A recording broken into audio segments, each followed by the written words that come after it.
Okay, question 19. இந்த question 19 வந்து அதே கால்குலேட்டர் தான். ஆனால் ஆன்சர் வந்து லாஸ்ட் டைம் நமக்கு என்னாச்சு, கீழேயே தெரிஞ்சதில்ல, இதில் வந்து அலர்ட் ஆகும்.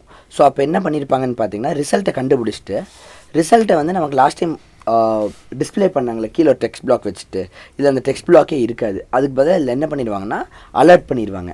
ஓகேவா? அப்போ ஒவ்வொரு ஃபங்க்ஷன்லேயும் போய் நம்ம இந்த அலர்ட் பண்ணுறதுக்கான லாஜிக்கை போடணும். ஓகே, இதுக்கு வந்து ஒரு ஷார்ட்கட்டும் இருக்குது. நம்ம அந்த ஷார்ட்கட்டையும் ட்ரை பண்ணி பார்க்கலாம். எனக்கு பிடிச்ச ஷார்ட்கட். ஸோ ஃபர்ஸ்ட் என்ன பண்ணுறோன்னா, இதுக்குள்ளே போயிட்டு நீங்கள் வந்து இந்த டெக்ஸ்ட் பிளாக்கை ரிமூவ் பண்ணிடுங்க. இங்கே டெக்ஸ்ட் பிளாக்குன்னு இருக்கா, இது நமக்கு தேவையே இல்லை, ஏன்னா நம்ம தான் இப்போ அலர்ட் பண்ண போகிறோம்ல. ஸோ அதை நமக்கு தேவையே இல்லை, ரிமூவ் பண்ணிடலாம். இப்போ ரிமூவ் பண்ண உடனே ஆன்சர் எங்கேயுமே டிஸ்பிளே ஆகாது. பிகாஸ் அந்த டிஸ்பிளேங்கிறதே இல்லை. நீங்கள் இன்ஃபேக்ட் சி ஷார்ட்குள்ளே போய் பார்த்தீங்கன்னா உங்களுக்கு எரர் காமிக்கும். ஏன்னா இப்போ தான் டிஸ்பிளேங்கிறதே இல்லையே. டிஸ்பிளே டாட் டெக்ஸ்ட் நீங்கள் எப்படி கொடுப்பீங்க? பார்த்தீங்களா, எல்லாத்துலேயும் எரர் காட்டுதா? அப்போ இதுக்கு பதிலாக இதை வந்து நம்ம வந்து அலர்ட் பண்ணணும். கரெக்டாக?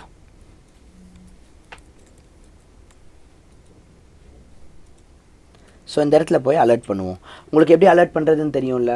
ஃபர்ஸ்ட் வந்து வேர் போட்டு ஒரு வேரியபிள் க்ரியேட் பண்ணணும். டயலாக் பாக்ஸ்க்கு வந்து டின்னு வச்சுக்கலாம். ஈக்குவல் டு நியூ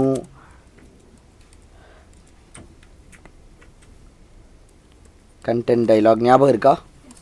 இதை போட்டு எழுதணும்ல ஒரு கொஷின். ஞாபகம் இருக்கா? இதில் வந்து டைட்டில் ஈக்குவல் டு, அதில் வந்து நம்ம டைட்டில் என்னன்னு கொடுக்கணும். நம்ம டைட்டிலில் ஆன்சரை வச்சுக்கலாம். ஆன்சர் எதுக்குள்ளே இருக்குது? ஏஎன்எஸ்குள்ளே இருக்கா? அப்போ இங்கே ஏஎன்எஸ்ன்னு கொடுத்துடலாம். அப்போ என்ன ஆகும்? டைட்டிலில் ஆன்சர் வந்துடும். ஒரு கமா போட்டு, ஞாபகம் இருக்கா அதை செஞ்சது? இதுக்கப்புறம் வேறு என்ன பண்ணோம்? அதில் டைட்டில் கொடுத்தோம். அதுக்கடுத்து அந்த ஓகே பட்டனுக்கு ஏதோ கொடுத்தோம். கரெக்டாக? கரெக்டு தான். க்ளோஸ் பட்டன் டெக்ஸ்ட் வந்து ஓகே. அதுக்கப்புறம் எக்ஸ்ஏஎம்எல்னு ஒன்று போட்டிருந்தாங்க. ஞாபகம் இருக்கா? XAML root equal to this dot content dot XAML root. வெறும் ரூட்டா? ஆஹா, கண்டென்ட். டைட்டிலுக்கே கண்டென்ட்னு ஒரு இல்லை this dot content dot XAML root. இதுக்கப்புறம் அவைட், ஏன்னா வெயிட் ஆகணும். மிச்சது எல்லாமே ஞாபகம் இருக்கா? D dot shows async. இப்போ இதை கொடுத்தோன்னா என்ன ஆகுதுன்ட்டு பாருங்கள். இதில் இல்லை ஏன் எரர் வருது தெரியுமா? ஏன்னா நம்ம இங்கே எல்லாம் இருந்தது ரிமூவ் பண்ணவே இல்லை. இது அத்தனையும் ரிமூவ் பண்ணி தான் ஆகணும். அது இப்படி ஒன்று ரிமூவ் பண்ணிட்டு மிச்சதெல்லாம் விட்டா மிச்சதுலாம் எரர் காட்டும்ல. ஸோ இப்போ நம்ம இது எல்லாத்தையுமே ரிமூவ் பண்ணிடலாம்.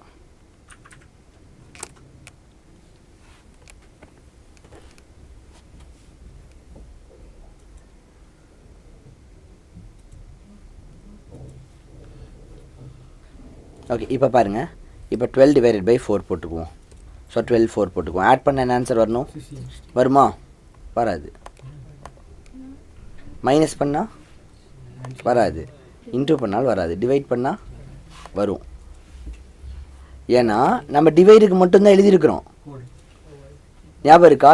இந்த 4 லைன் இருக்குல்ல, மிச்சத்துக்கெல்லாம் ரிமூவ் மட்டும் பண்ணிட்டு விட்டுட்டோம். இது எழுதினா தானே அந்த அலர்ட் வரும். இது டிவ்வுக்குள்ளே மட்டும்தான் இருக்குது பாருங்கள், வேறு எதுக்குமே இல்லை. இப்போ நம்ம அதை கொண்டு போய் சப்புக்கு போட்டோம்னா சப்ட்ராக்ஷனுக்கு வரும். இப்போ போட்டு பார்ப்போமா? இப்போ அது அப்படியே போட்டாச்சா? இங்கே ஏசிங்க் போடல. ஓகே, இப்போ பார்த்தீங்கன்னா 12ம் 3ம் போட்டிங்கன்னா இப்போ மைனஸ்க்கு அதனால் வர முடியும். இன்ட்டுக்கான வராது, டிவைடுக்கு வரும். ஒரு ஐடியா கிடைக்கிது என்ன நடக்குதுன்ட்டு. ஸோ இப்போ நம்ம ஒவ்வொன்றுக்கா போடணுமா? இது கொஞ்சம் தலைவலி வேலையாக இருக்கா? இந்த தலைவலி வேலையை குறைக்கிறதுக்கு எனக்கு ஒரு ஐடியா இருக்குது. இதுக்கு வந்து நாம் ஒரு பேர் வைக்கலாம், அலர்ட்டுன்ட்டு. நாம் ஒரு ஃபங்க்ஷனே அப்படி உருவாக்கலாம். ப்ரைவேட் ஏசிங்க் அலர்ட் அப்படின்ட்டு போட்டுட்டு இல்லைன்னா மெசேஜ் பாக்ஸ்ன்னு போட்டுக்கலாம்.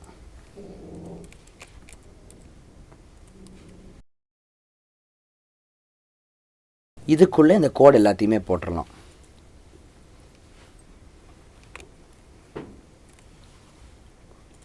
ஏன்னா அந்த கோட் கசகசன்னு இருக்குல்ல, உங்களுக்கு அது எழுதுறது பிடிக்கல தானே. இதில் வந்து இந்த ஏஎன்எஸ்ன்னு இருக்கு இல்லையா, இதை மட்டும் நம்ம இங்கே வாங்கிக்கலாம். இங்கே வாங்குறத வந்து நம்ம இதில் பிரிண்ட் பண்ணுற மாதிரி பண்ணிக்கலாம். ஓகேவா? ஸோ இப்போ வந்து நான் எம்எஸ்ஜி பாக்ஸ்னு ஒரு ஃபேக்ட்ரி கட்டிட்டேன். இதுதான் ஃபேக்ட்ரி கட்டுறது ஆர் ஃபங்க்ஷன் க்ரியேட் பண்ணுறதுன்னு சொல்லலாம். உங்களுக்கு வந்து இது வந்து ஆகஸ்ட் மந்தில் புரியும். ஆமாம், ஆகஸ்ட் ஃபுல்லாக நான் உங்களுக்கு இதை தான் சொல்லித்தர போகிறேன். அப்போ உங்களுக்கு டீட்டெயில்டாக புரியும். இப்போதைக்கு சிம்பிளாக புரிஞ்சுக்கோங்க. நான் என்ன பண்ணிட்டேன்னா, ஒவ்வொரு டைமும் எனக்கு வந்து பெருசாக டைப் பண்ணுறது கஷ்டமாக இருக்குன்ட்டு நான் எம்எஸ்ஜி பாக்ஸ் அப்படின்ட்டு ஒரு ஃபங்க்ஷனை உருவாக்கிட்டேன். இப்போ அந்த ஃபங்க்ஷனுக்குள்ளே நான் ஏஎன்எஸை வந்து 2 ஸ்ட்ரிங் பண்ணி அனுப்பிச்சேன்னு வச்சுக்கோங்களேன். என்ன ஆகும்னா, இது வந்து இதுக்கு அனுப்பிச்சிடும். இது வந்து அதை பிரிண்ட் பண்ணுற வேலையை பார்த்துக்கும். ட்ரை பண்ணி பார்க்கலாமா ஒர்க் ஆகுதான்ட்டு. 12/4 எவ்வளோ வந்துருச்சா? யாருக்கெல்லாம் புரியலை கை தூக்குங்க. இப்போ நான் என்ன பண்ண போகிறேன்னா, உங்களுக்கு புரியலினாலும் பரவாயில்லைன்ட்டு அப்படியே கண்டினியூ பண்ண போகிறேன். ஆனால் உங்களுக்கு ஃபுல்லாக நான் எக்ஸ்பிளைன் பண்ணி முடிச்சோன்னே புரிஞ்சிடும். ஐ திங்க் இப்போ தான் 8 மினிட்ஸ் தான் ஆயிருக்கு. இன்னொரு 5 மினிட்ஸ்க்குள்ளே உங்களுக்கு புரிஞ்சிடும். இப்போ இது இருக்கா, இதுக்கு பதிலாகவும் அதையவே போட்டுக்குவோம். இங்கேயும் போட்டுருவோம். இது மட்டும் ப்ரைவேட் ஏசிங்க் போடணும். போட்டு இதுக்குள்ளேயும் அந்த லைனை கொடுத்துருவோம். இப்போ எல்லாமே ஒர்க் ஆகணும். பார்க்குறீங்களா? ப்ளஸ் பண்ணால் வருதா, மைனஸ் பண்ணால் வருதா, இன்டூ பண்ணாலும் வருது, டிவைட் பண்ணாலும் வருது. ஓகே, ஸோ இப்போ என்னாச்சுன்னு பார்க்கலாமா? நம்ம ப்ளஸ்ஸை கிளிக் பண்ணணும். இது ஒவ்வொன்றுக்கும் என்னாச்சுன்னு பார்த்துடலாம். 12ம் 4ம் கொடுத்து ப்ளஸ் கொடுத்தோன்னே என்னாச்சு, மைனஸ் கொடுத்தோன்னே என்னாச்சுன்னு இண்டிவிஜுவலாக பார்த்துட்டு வரலாம். ஸோ ஃபர்ஸ்ட் நான் ப்ளஸ் கிளிக் பண்ணேன்னா அப்போ என்னாகும், இதுக்குள்ளே வந்து இதில் ப்ளஸ்ஸை கிளிக் பண்ணால் ஆடுங்கிறது கால் ஆகணும். ஆடுங்கிறது எங்கே சி ஷார்ப்பில் இப்போ இருக்கா? இப்போ பார்த்தீங்கன்னா நிறைய சி ஷார்ப்பில் இருக்கா, இதனால தான் இப்படி எழுதி லிங்க் பண்ணுறோம். இதில் கரெக்டாக ஆடுக்குள்ளே மட்டும் தானே போகணும். புரிஞ்சிச்சா? அப்போ நான் சொன்னது என்னென்னு இப்போ புரியுதா உங்களுக்கு? நான் ஒரு தடவை சொன்னேன்ல, சி ஷார்ப் நீங்கள் நிறைய எழுதியிருப்பீங்க, எக்ஸாம்லேயும் நிறைய எழுதியிருப்பீங்க, இப்படி நேம் போட்டால் தான் கனெக்ட் ஆகும்ன்ட்டு. இப்போ ஆடுக்குள்ளே போகும். இதுதானே அந்த ஆடு. இப்போ நம்ம இந்த இடத்துக்குள்ளே வந்தாச்சு. இங்கே வந்தோடனே N1 க்ரியேட் ஆகும். அப்படியே நம்ம ட்ரை பண்ணி பார்க்கலாமா? N1 க்ரியேட் ஆகி N1குள்ளே என்ன ஸ்டோர் ஆகிருக்கும்? இப்போ N2 க்ரியேட் ஆகி அதுக்குள்ளே என்ன ஸ்டோர் ஆகிருக்கும்? அடுத்தது இந்த இடத்துல என்ன வரும்? 12 வரும். 12 வந்து நம்பராக மாறிடும், N1குள்ளே போயிடும். ஸோ இங்கே 12 வந்துடும். அதே மாதிரி இங்கே வந்து 3க்கு நடக்கும், 4க்கு நடக்குமா? இப்போ 4 அதே மாதிரி போயிடும். இப்போது இதுக்கப்புறம் 12 + 4 எவ்வளோ? 16. 16ங்கிறது ஏஎன்எஸ்குள்ளே போயிடும். கரெக்டாக? ஆன்சருக்குள்ளே 16ங்கிறது போயிடுச்சு. இப்போ இதுக்கப்புறம் இந்த இடத்துல 16 வந்துடும். கரெக்டாக? இது வந்து 16 ரிட்டர்ன் பண்ணும். இப்போ 16.2 ஸ்ட்ரிங் பண்ணுறப்போ இது என்ன பண்ணுன்னா, இது டபுள் கோட்ஸ்குள்ளே 16 போட்டு கொடுத்துரும். இப்போ எம்எஸ்ஜி பாக்ஸ்க்குள்ளே 16 போகும். இது வந்து ஒரு ஃபங்க்ஷன் காலிங். அப்படின்னா இந்த ஃபேக்ட்ரிக்குள்ளே 16 கொடுக்கணுமா? இப்போ இந்த ஃபேக்ட்ரி எங்கேயும் தேடும். இந்த ஃபேக்ட்ரி நம்ம கட்டி வச்சுருக்கிறோம்ல மேலே, ஞாபகம் இருக்கா? இந்த இடத்துல இந்த ஃபேக்ட்ரி உருவாக்கியிருந்தோமா? இப்போ இதில் இந்த ஆன்சருக்குள்ளே 16 போயிடும். ஓகேவா? இப்போ இந்த ஆன்சருக்குள்ளே 16 இருக்கா, இந்த ஆன்சர் இங்கே வந்துடும். இப்போ இதுக்குள்ளே என்ன வரும்? 16 வந்துடும். இங்கே 16 வந்தால் என்ன ஆகும்? சாரி, டபுள் கோட்ஸ்குள்ளே 16 வந்துடும். இங்கே டபுள் கோட்ஸ்குள்ளே 16 வந்தால் என்ன ஆகும்? 16ங்கிறது டிஸ்பிளே ஆகுமா? அதனால தான் நீங்கள் அங்கே ரன் பண்ணப்போ ப்ளஸ்ஸை கிளிக் பண்ணோன்னே 16 டிஸ்பிளே ஆச்சு. கிளிக் பண்ணோன்னே ஆச்சு. ஞாபகம் இருக்கா? சாரி, நான் எதுவும் கொடுக்காம இன்புட் கொடுக்காம கொடுத்ததுனால பிரச்சனை இருக்கும். ஞாபகம் இருக்கா? 16 வந்துச்சா? இதனால தான். ஆனால் இப்போ நான் மைனஸ் கொடுத்தாலும் 16 தான் வரும். ஏன்னா நான் வந்து இங்கே டைரெக்டாக போய் வேல்யூஸை மாற்றி வச்சுட்டேன் உங்களுக்கு சொல்லிக் கொடுக்கணுங்கிறதுக்காக.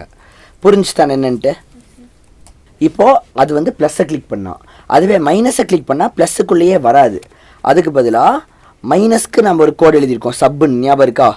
இங்கே வராமல் இங்கேருந்து ஆரம்பிச்சிடும். ஏன்னா அந்த பட்டனை கிளிக் பண்ணால் இங்கே தானே வரும். இது புரியுதா? இப்போ நான் என்ன சொன்னேன்ட்டு, நான் என்ன சொன்னேங்கிறது யாருக்கு புரியல? கை தூக்குங்க. எல்லாத்துக்கும் புரியுதா?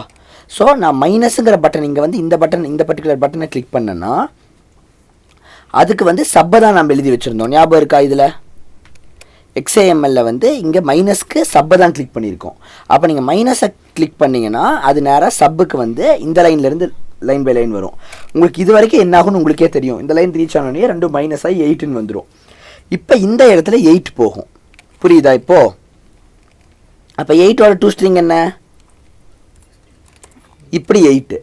இப்போ இந்த எம்எஸ்ஜி பாக்ஸ்க்குள்ளே 8 போகும். இப்போ நம்ம கட்டின எம்எஸ்ஜி பாக்ஸுங்கிற ஃபேக்ட்ரிக்குள்ளே இந்த இடத்துல என்ன போகும்? அப்போ என்ன டிஸ்பிளே ஆகும்? 8. அதனால தான் நம்ம இங்கே மைனஸ் கிளிக் பண்ணால் 8 ஆயிருக்கும். ஆனால் இதுக்கு வந்து நான் வந்து இதை ஒழுங்காக மாற்றிட்டு நான் ஸ்டாப் பண்ணிட்டு திரும்ப ரன் பண்ணும். ஏன்னா முதல்ல தப்பான கோடு வந்து ரன்னிங்கில் இருந்துச்சு. இப்போ 12ம் 4ம் கொடுத்து மைனஸ் கொடுத்தா 8 வரும். இப்போ இன்ட்டுக்கு என்ன நடக்கும்னு புரிஞ்சது இல்லை? சொல்லணுமா? சொல்லவே தேவையில்லையா? அந்தளவுக்கு புரிஞ்சிருச்சா? ஷோரா? யாருக்காவது ஒருத்தருக்கு டவுட் இருக்கா? புரிஞ்சவங்களாம் கை தூக்குங்க. புரியாதவங்க இப்போ கை தூக்குங்க. உனக்கு புரியல, ஒருத்தருக்கு டவுட் இருந்தால் கூட சொல்லுங்கன்னு சொன்னேன்ல. ஓகே, இப்போ இன்ட்டு கிளிக் பண்ண என்ன ஆகுனா, இந்த இன்ட்டு எங்கே இருக்குதுன்னு நீ பார்க்கணும். இந்த இன்ட்டு எதுக்காக கரஸ்பாண்ட் ஆகுது? இந்த இன்ட்டு வந்து எம்யூஎல்ங்கிறது கூட கரஸ்பாண்ட் ஆகுது. கரெக்டாக? அப்போ உடனே என்ன ஆகுனா, இதில் போய் எம்யூஎலுக்கு கோட் போகும். இப்போ எம்யூஎலுக்கு போயிடுச்சா? எம்யூஎலுக்கு போனோடனே என்ன ஆகும்? ஃபஸ்ட்டு N1க்குள்ளே என்ன போகும்? 0. Very good. அடுத்து N2க்குள்ளே என்ன போகும்? அடுத்தது ஏஎன்எஸ் வந்து க்ரியேட் ஆகிக்கும். ஆனால் இப்போதைக்கு அதுக்குள்ளே எதுவும் போகாது. இந்த இடத்துல என்ன வரும்? 12 வரும். கரெக்டாக? இந்த இடத்துல என்ன வரும்? இப்போ இது என்னவா மாறும்? இது என்னவா மாறும்? இப்போ 12 × 4 எவ்வளோ? 48. இப்போது இந்த ஏஎன்எஸ்குள்ளே என்ன போகும்? உள்ளே போகுங்கிறப்ப இங்கே 12 வந்திருக்கும், இங்கே வந்து 4 வந்திருக்கும். இப்போ இந்த 48 வந்து இந்த இடத்துக்கு வரும். அப்போ 48 2 ஸ்ட்ரிங்காக மாற்றினா என்ன? டபுள் கோட்ஸ்குள்ளே 48. இது வரைக்கும் புரிஞ்சிருச்சா உனக்கு? இப்போது இந்த 48ங்கிறது மெசேஜ் பாக்ஸுக்கு போகணும். அப்போ நேராக மெசேஜ் பாக்ஸுக்கு போயிட்டு இந்த மெசேஜ் பாக்ஸுக்குள்ளே 48ன்றது போயிடும். ஓகே, சாரி, டபுள் கோட்ஸ்குள்ளே 48ங்கிறது போயிடும்.